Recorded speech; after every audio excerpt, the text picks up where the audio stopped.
The Rams, Bengals, and Bears offenses dominated in Week 9. We react to Week 9 and let you know which player stock is looking up or down heading into next week, plus discuss our waiver wire priorities on today's episode of Locked On Fantasy Football.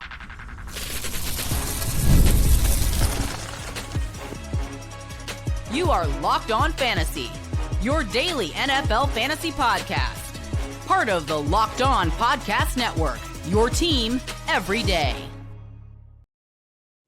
Welcome into the Locked On Fantasy Football Podcast. Thank you for making us your first listen every day. I'm one of your co-hosts, Michelle Magdziuk, and when I'm not doing this, I'm an NFL researcher with NFL Network.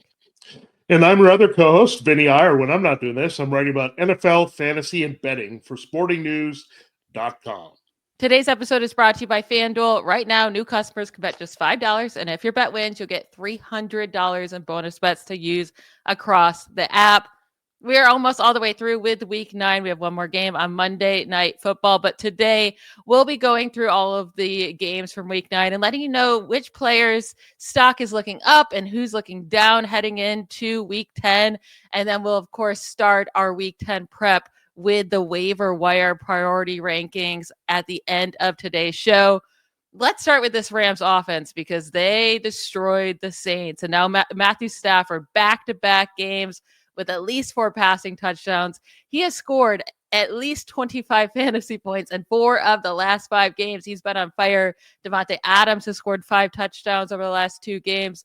Puka Nacua came back and instantly had 95 yards and a touchdown in less than 3 quarters played. It did leave the game with a rib injury, but it looks like he's going to be okay. They were just destroying the Saints. So, I mean, this Rams offense is just on fire. Yeah, I mean, really, this is what I expected if everyone was going to stay healthy, and Puka Nacua came back. Again, we'll see. Hopefully, he can play against the 49ers this week. That should be a high-scoring game between those two teams, as it was the first time around.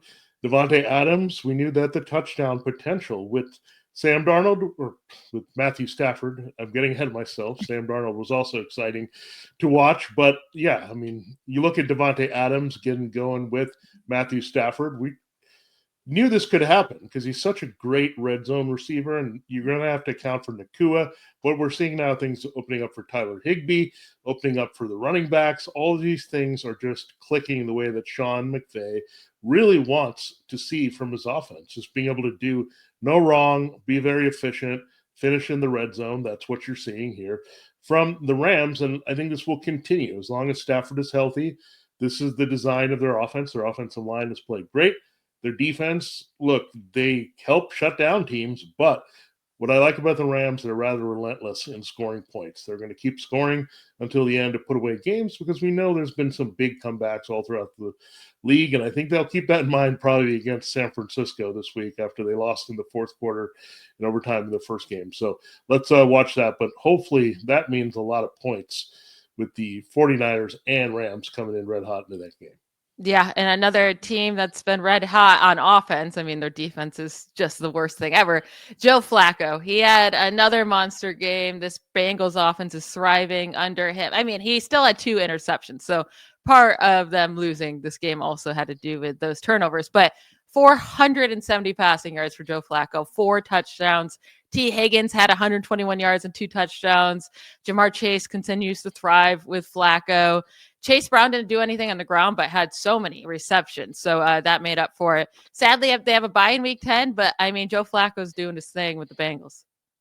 Yeah, and the way things are going now with the Bengals at 3-6, I wonder if they'll think twice about bringing back Joe Burrow into this mess. They're not going to win games when their defense cannot stop anything. I mean, if they had a decent defense, they would have won 3 or 4 more games with the way that Joe Flacco has played here. So, again, they're going to keep doing it. It's the ideal fantasy situation that you're looking at, not just for the Bengals, right, but the Bengals' opponents, because you see Caleb Williams light things up. You have Justin Fields have his best game.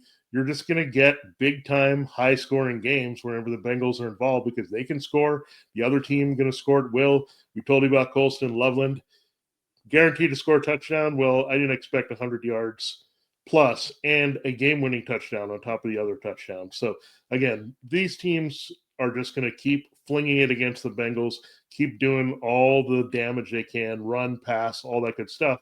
And that's going to force the Bengals to keep putting it up in the air. They're a pass-happy offense anyway, So when they trail in games all the way through the end, and they have some miracles to get them going late, you're going to see this result from Joe Flacco in most games. So again, we don't want the Bengals to fix their defense. I know their fans do, to save their season, but their season's already lost at 3-6.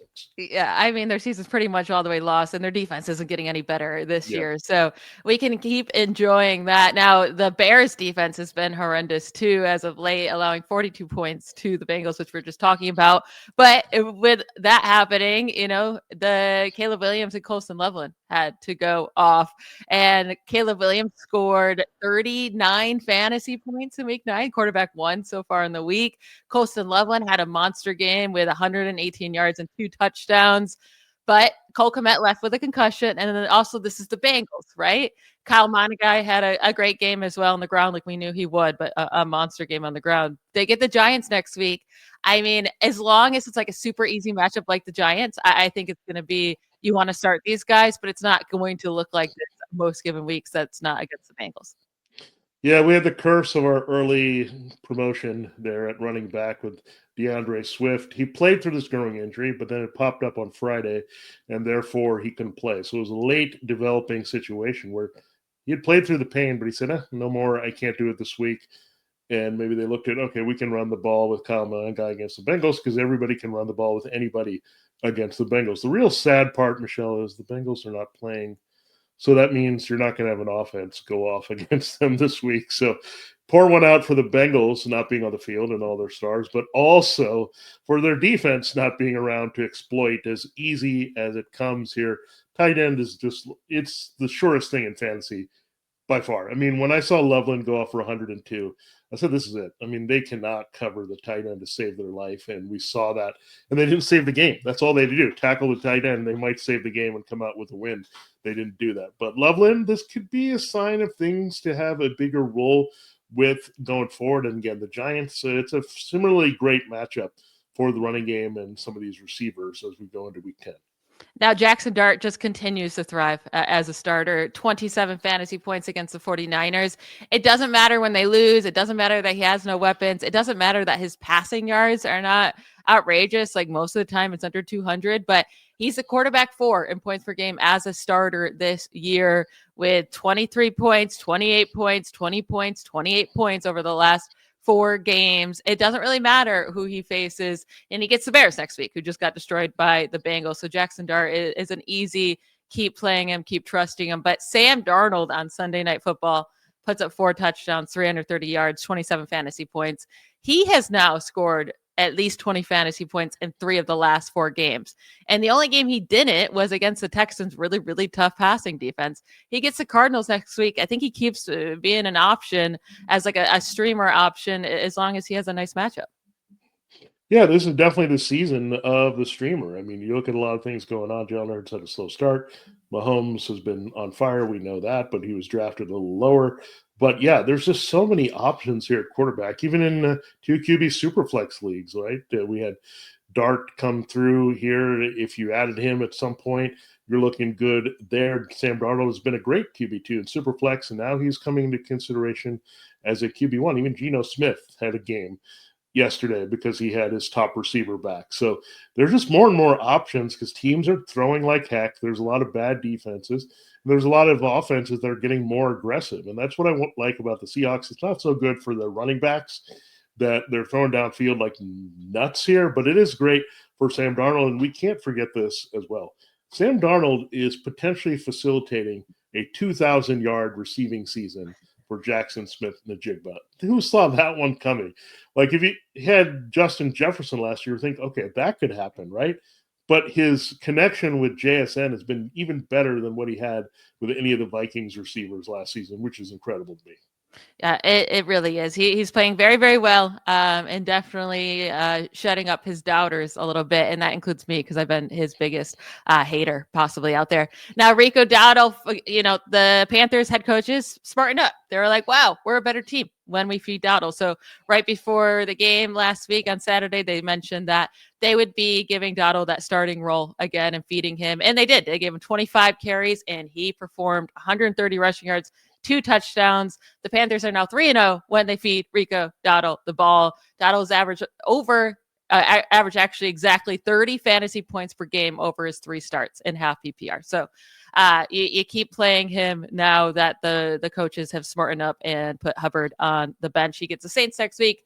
Drake London balled out against the Patriots, 9 receptions, 118 yards, and 3 touchdowns. Drake London now has 21 or more fantasy points in 3 of the last 4 games. He's the wide receiver 6 and on average in the season, behind only Puka Nacua, Rashee Rice, JSN, Jamar Chase, and Amon-Ra St. Brown, and he gets the Colts next week. Yeah, Drake London seems to be a big game type of guy to boost his numbers. Okay, I need a big game. I didn't play last week. Let's exploit this defense, get my numbers back up to where we want, near the wide receiver ones, and be solid here going forward. So that seems to happen with Drake London a lot. And he can take over games for many reasons because he's the go-to guy. He's big in the red zone and can catch balls. He definitely has a better chemistry with Michael Penix Jr. I know he didn't get to play with Kirk Cousins, but we want Penix out there because Penix and London are the link. Go figure, Drake was the best Drake in that game. With Drake May was solid, but Drake London was absolutely spectacular in that one. In London, New England, whatever. Maybe he thought he was in actual England to go off in this game, but when you look at, he's a hard guy to cover. We know that. So when they're giving him the targets and feeding him in a good spot, he's going to produce in a lot of games. And this week, they go to Berlin, and they get the Colts secondary. That's not a scary secondary, folks. So you can have a big impact there, and that you figure the Falcons are going to have to throw a lot in that game with the Colts offense probably rebounding. Yep, and then 2 tight ends with big games this week. Brock Bowers comes back from injury and puts up 127 yards, 3 touchdowns with 13 targets, 12 receptions. So his 2 healthy games this year, he's had over 100 yards. He tried to play through that injury weeks 2 through 4. It didn't work out. They put him on, rest, and he comes back and thrives. So he's killing it. Dalton Kincaid, he has 101 yards and 1 touchdown against the Chiefs, which not an easy defense this year against tight ends, but gets the Dolphins next week. And now he has over 100 yards in 2 of the last 3 games, 108 yards in week 5, that in 2 of his last 3 games played. So Kincaid is looking like a great play each week too.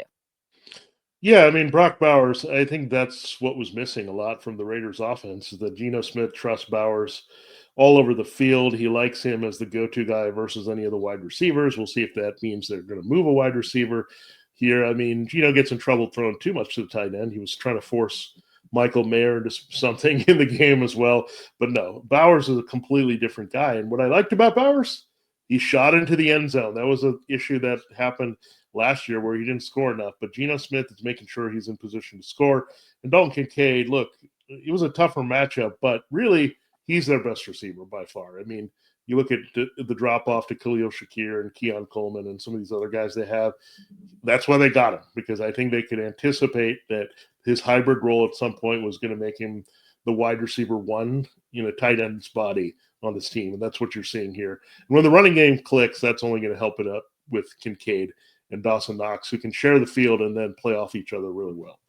Let's transition to the players who struggled this week and whose stock might be looking down as we head into week 10. We'll get to that and our waiver wire priorities right after a quick break.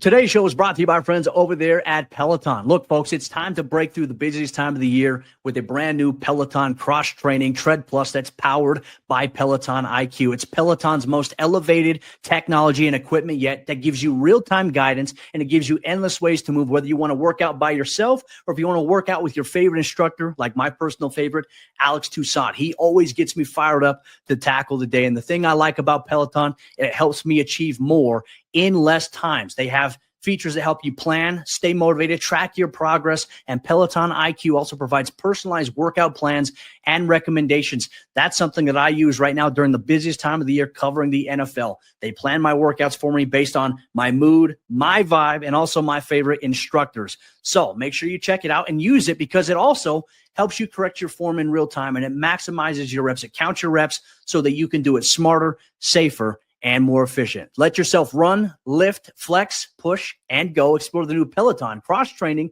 Tread Plus at onepeloton.com. When the opening whistle blows on a new repair, get your crew moving forward with Supply House. Order today and see parts on your doorstep tomorrow. Over 280,000 plumbing, HVAC, and electrical items for the most trusted brands in the business.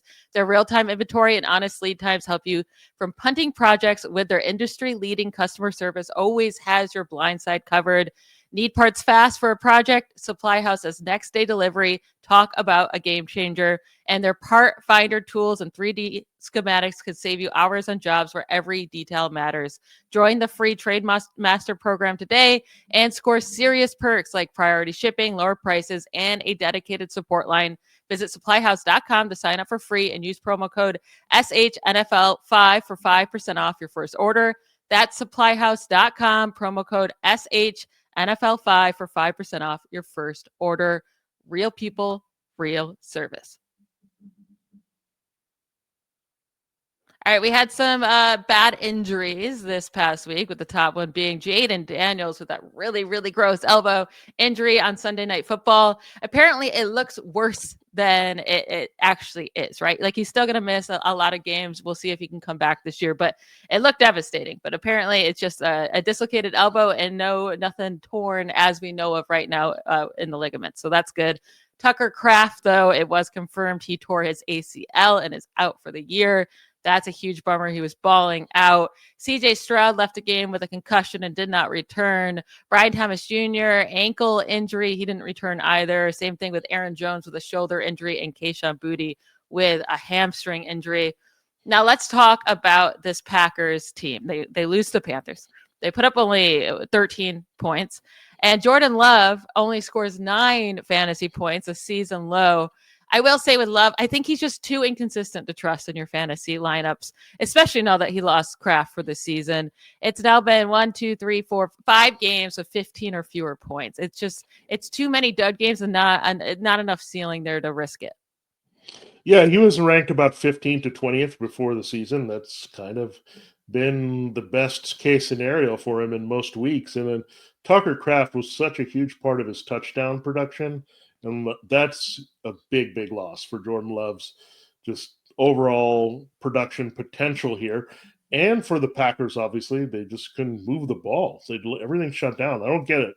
You have all these young wide receivers. You got to open them up at some point here, right, to see what they can do.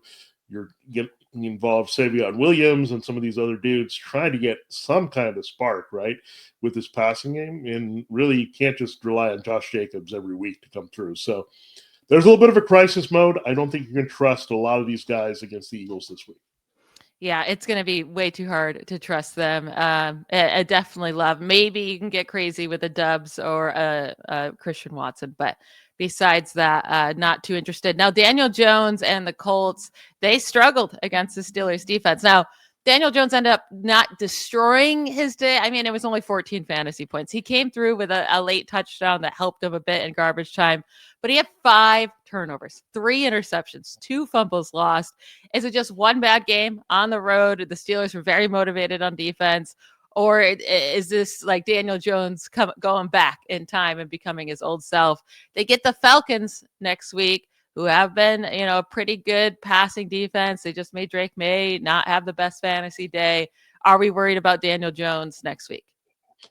Yeah, I'd be just very cautious about suddenly feeling Daniel Jones is back. I saw the jokes. Is he back on the Giants? What all that was going on here. But I think the Steelers were very determined to play good defense in this game. Like, they knew the pressure was on. They needed to prove themselves here in the AFC, especially the Ravens starting to surge, right? They needed this win badly, and they got it. So I looked at this matchup. Look, the Steelers should have been playing this kind of defense. I'm not saying they're going to be a turnover machine with all these sacks every single week, but they just seemed a lot more put together. They said, we're going to take away Jonathan Taylor and then go from there, and everything did happen as they planned there. Now they get the Falcons. I think the Colts will rebound in this game. The Falcons are not scary. They're not necessarily built as well to slow down Jonathan Taylor, and I don't think they can just make the adjustments to do that. I know the Steelers were giving up more against the run, but we've seen the Steelers fix their run defense in the past if they make a few adjustments, where I don't think the Falcons can do that. They're number 23. So the bottom line is, if Taylor gets going, then it opens up Daniel Jones. It's very much like the effect of Jared Goff, right? He needs for a clean game, he needs the running game going. I know he put up some numbers in the game against the Vikings, but they lost. To get everything going the way these teams want, and sometimes they're running game dependent. And credit the Steelers for taking away that. It was a bummer for Jonathan Taylor.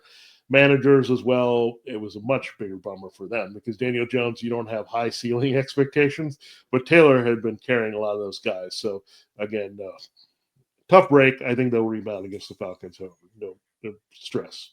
Yeah, and then in that same game, DK Metcalf, who we were both very excited about this week, I mean, just was a ghost. 2 receptions, 6 yards, only 4 targets. He was just covered all game long. It was wild. But the ball was being spread around by Aaron Rodgers. They get the Chargers next week. I mean, he's had a lot of good games this year, some just mediocre games, and then a couple duds. I think you keep starting him, but this is, the risk in any given week starting DK Metcalf or a Steelers wide receiver when Rodgers will spread the ball around or they can go to the running game at any moment. Deebo Samuel, though, this one's interesting because he's going to lose Jaden Daniels now for a while. There was no Terry McLaurin in this game last night, and now this is his 3rd straight game with fewer than 7 fantasy points. He gets the Lions next week. What are you doing with Deebo Samuel? Do you have to sit him on the bench for a little bit? The best you can hope for is that the Lions will roll them and you'll get some garbage, but that's what happened against the Seahawks, and they didn't get enough garbage time there, but maybe they were kind of shell-shocked with Daniels getting hurt again, so that might have hurt. But look, the biggest issue right now with the Commanders, and Terry McLaurin not being there is part of this, is they can't really stretch the field. Their passing game is very compressed. Teams know how to defend that really well, right? Deebo Samuel needed, like McLaurin, right, to stretch the field and create a deep threat where it's now Zach Ertz and Deebo. That's it, really, that they can trust in the passing game without even Austin Eckler in the mix, right? So, look, I think this matchup is going to be a little bit better against Detroit. Seattle's got some people there that can slow things down in the secondary. But I look at Detroit and say, look, we're going to hope for garbage time and he gets enough volume.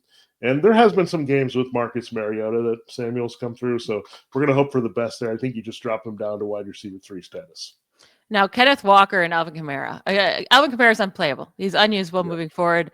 His playing time is going down. He has scored more than 5 fantasy points, just one, or in each of the last 3 games, but only 0.2 points this last week.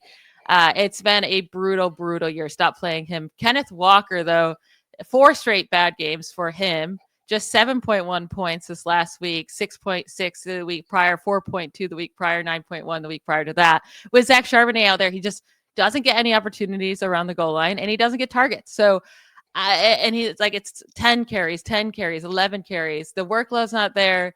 The production's not there. I don't know how you keep playing Walker either.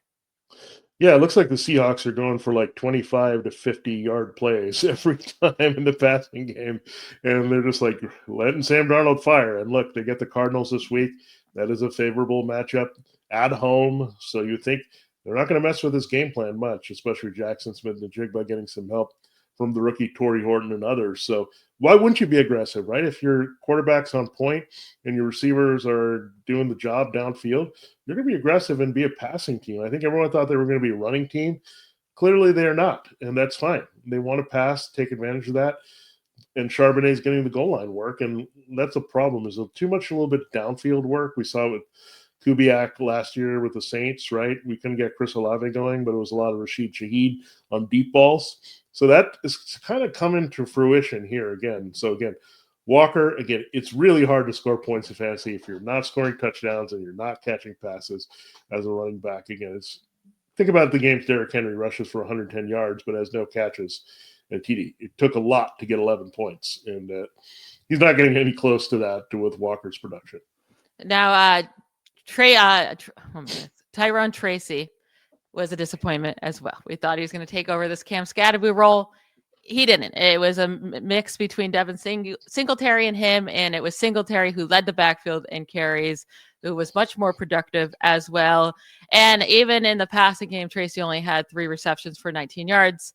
So it's not like he made up for it there. So that's a big disappointment. We'll talk about Devin Singletary and see where he ranks in our waiver wire priorities. And we'll get to the rest of our waiver wire priorities right after a quick break.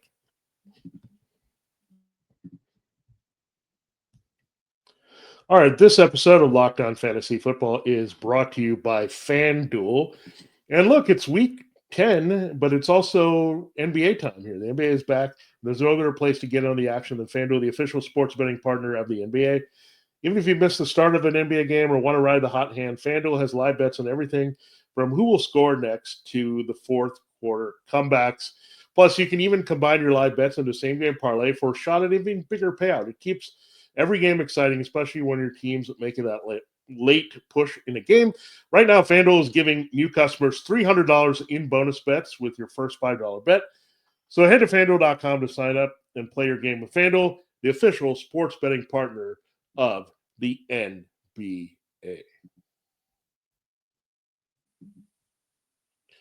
All right, Michelle, it's time to close the show looking at our waiver wires, and some of these injuries and disappointments might lead to some concerns here. Now, we got to check some bye week guys.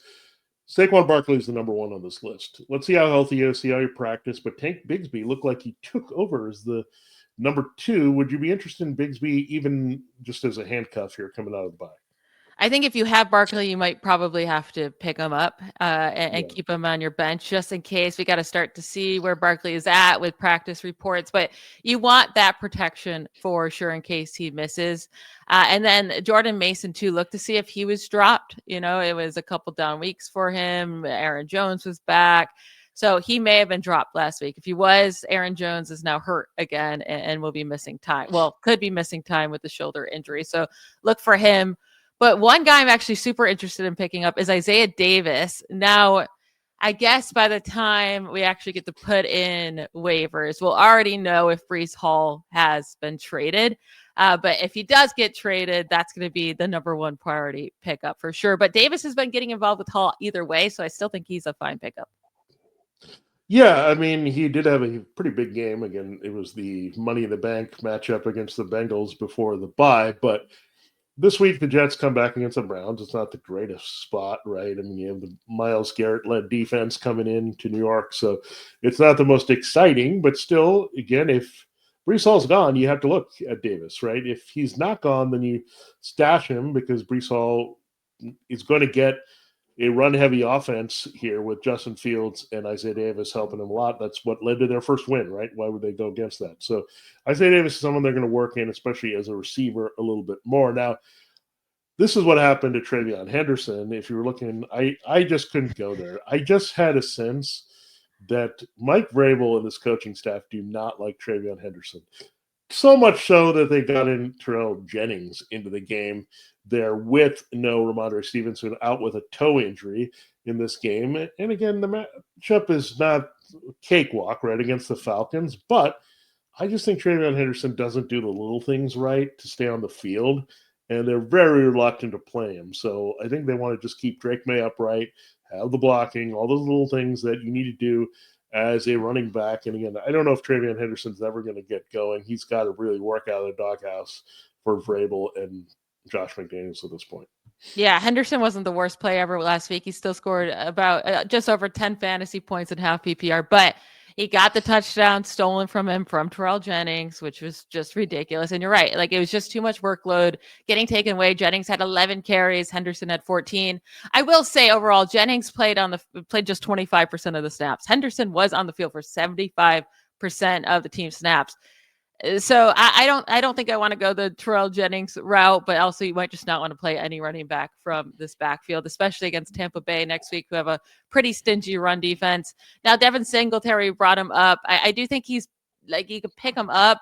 He has a nice matchup against the Bears next week, but it's going to be 50-50 between Singletary and Tyrone Tracy. I think this backfield could just be a headache the rest of the way.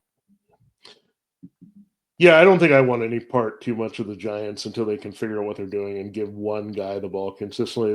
They like that one guy in Cam Scatteroo, but he's not there. They don't like any of these other guys, so maybe that's an indication of stay away unless you get a really great matchup and not force anybody into the action against the Bears. Now, wide receiver, Parker Washington was a hot pickup late last week when Travis Hunter went on the shelf. I was skeptical, but then things continue to work out in Parker Washington's favor because everyone started getting hurt. I think Diami Brown got hurt before Brian Thomas Jr. got hurt. So everyone is dropping like flies here in this Jaguars wide receiver core, but Parker Washington, I can't believe he's a thing again, but he is. And I don't 8 know, for 90. I think something about him and Trevor Lawrence, like he trusts him to get open somewhere. Like we saw this last year, right, when he had the playing time. So against the Texans, though, this week, you might be stretched to play him, right? Especially with all those bye week guys back. So we'll see. But if you're desperate, I think you have to put him in as a wide receiver 3 because right now he might not, Lawrence, have much else to throw to. Yeah, I think Parker Washington's a good pickup for the long, especially Brian Thomas Jr. now is hurt again. He left the game. So Washington's a pickup. You can play him if necessary in week 10, but yeah, it's not the best matchup. Tory Horton, if Cooper Kupp continues to be out, would be a great pickup. 4 receptions, 48 yards, 2 touchdowns. The one thing Horton knows how to do is score touchdowns. So Horton's a possible pickup. Cedric Tillman is coming off IR for the Browns. He gets the Jets this week. You could pick him up, or Alec Pierce. He's had some good games now recently with the Colts, and that's against the Falcons next week. So, and it's back at home for the Colts. So Pierce just had a big game against the Steelers. Now, for tight end, Colston Loveland, I do think should be picked up. 2 games now that he's been involved. Last week, it was against the Bengals, so don't expect some massive output again in week 10. But Loveland was a 10th overall pick. Like, he should be getting more involved in this offense at this point in his rookie season. It makes sense. Yeah, you just have to go there, and a lot of leagues he was probably drafted and maybe dropped, and so see if he's still available. Harold Fannin Jr., the Browns did have a bye, so he could still be out there as a rookie that you could target. Greg Dulcich, remember him? Hyped him up with the Broncos. He's now on the Dolphins. He gets the Bills matchup this week. Travis Kelce did pretty well in that matchup on top of what Dalton Kincaid was doing on the other side. So you could look at Greg Dulcich if you're desperate.